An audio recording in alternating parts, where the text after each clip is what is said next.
This is a city of ceramics. Everybody that you meet in this town is involved in the ceramic industry. They're either kiln makers, clay manufacturers, kiln furniture makers, glaze makers, mold makers, cartage contractors, pot makers, teapot makers, dinnerware makers, agricultural pipe manufacturers, sanitary ware manufacturers, homewares, roof tiles. It's a lot. I'm in bonsai pot heaven. This is Yixing, home of wonderful teapot, beautiful bonsai pots, all things ceramic. And around here, bonsai pots are no laughing matter. They provide an income for many an Yixing family. Some of the families have been here for centuries and have handed down the secrets of Yixing bonsai pot making from generation to generation. And this is bread and butter to the local people here. These are the pots that are made primarily for domestic consumption, although they do find their way to every corner of the world.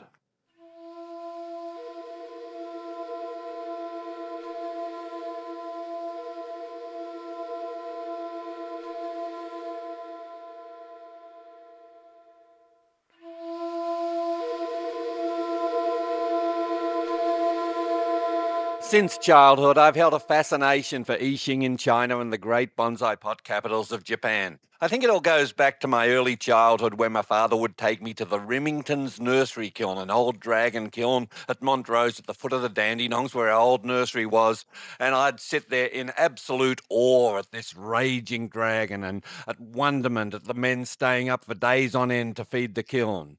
Then David Wong's stores in Burke Street later introduced me to the really fine ware and the Zisha clay from Yixing. But it wasn't until the 1990s when Zane Jiang, one of the founders of Lotus, set up residence in Melbourne, that our community here truly did have a living link to this bonsai pot mecca. Soon after Zane and Karen Albert established Lotus, Zane was approached by antique Chinese pot collectors from Japan who wanted him to find the rare pots that they desired. And by doing this, Zane gained a rare insight into the rarefied world of antique pot collection in Japan. I've got chills up my spine sitting here. This is the ancient Jun factory dragon kiln. It's in kilns just like this one here, that beautiful Ming Dynasty pots like this were fired. I just wonder at the myriad of glorious old pots that came from kilns like this or from this very one. Zane continues to operate these kilns for rustic pot making in Anhui province, but they're not really suitable for bonsai pots. But I gotta acknowledge Zane's contribution to this series and for making the contacts and opening the doors that otherwise may not have opened. And it's in this kiln that the workers stacked the pots and that made the fires around the outside. All along the side, there were about 20 fires on each side to keep the temperature up to around 1200 degrees. It took days to fire pots in these kilns, many days, and the surrounds would be covered with huge piles of wood just for the fuel to bake the pottery. Incredible place to be. But the Jun factory's closing down and they're building apartments here, so I really hope they save this baby. And the reason that it was known as a dragon kiln, or still is known as a dragon kiln, is that at this top end, the fire would be raging out. It didn't need a chimney. This would have been no place to stand when the kiln was being fired. Next, Zane took me to meet Yixing's foremost bonsai pot master, Master Xu. 这个叫做是，这个青花啊，这个花是哪能个一个过程能够出来？需要做好盘，做好盘之后嘛，表面晒干净，晒干净之后再下手工用氧化锅啊，怎么样？是不是先要用钉子辣高头先要戳出一个印子出来？哎，有搿种办法个，有就是讲pot子呢是有那个蜡纸拍上去一个印子。那么侬是不是也用这个办法？我就不用了，我就是空手。啊，侬完全是手工。啊，我就手工，哎。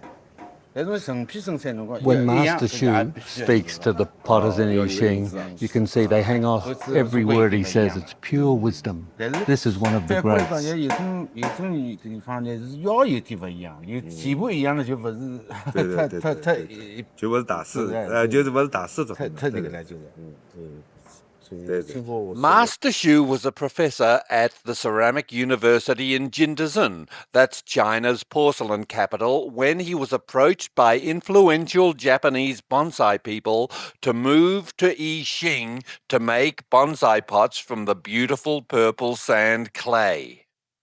And the ware is bound for the fastidious Japanese bonsai pot market, where a single pot can cost a small fortune.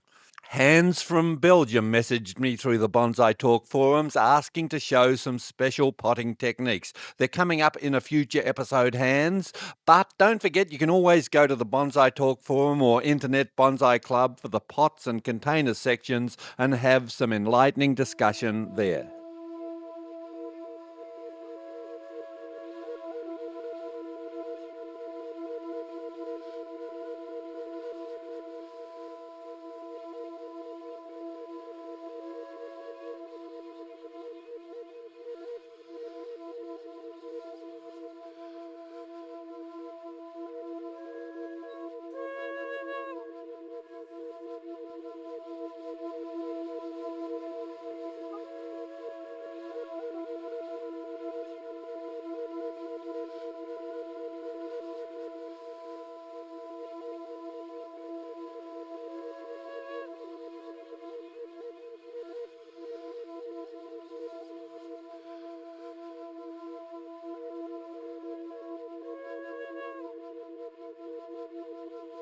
And it was Lao Tzu in the Tao Te Ching who told us that we can make a pot from a lump of clay, but it's the empty space inside which makes it useful.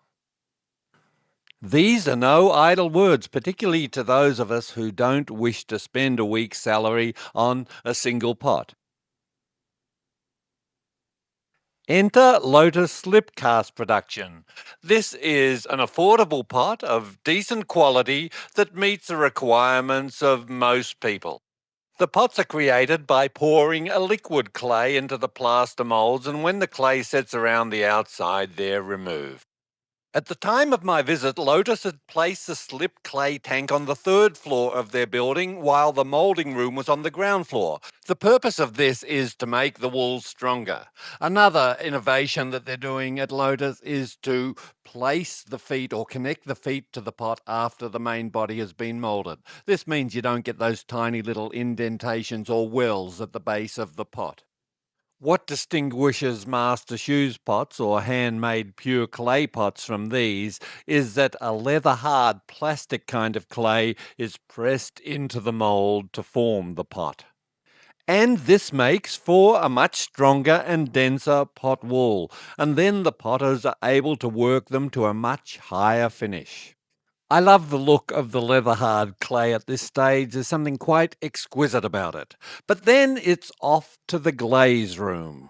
Zhang Jiang is not only a person with a sensibility for all things ceramic, he's also a qualified chemist.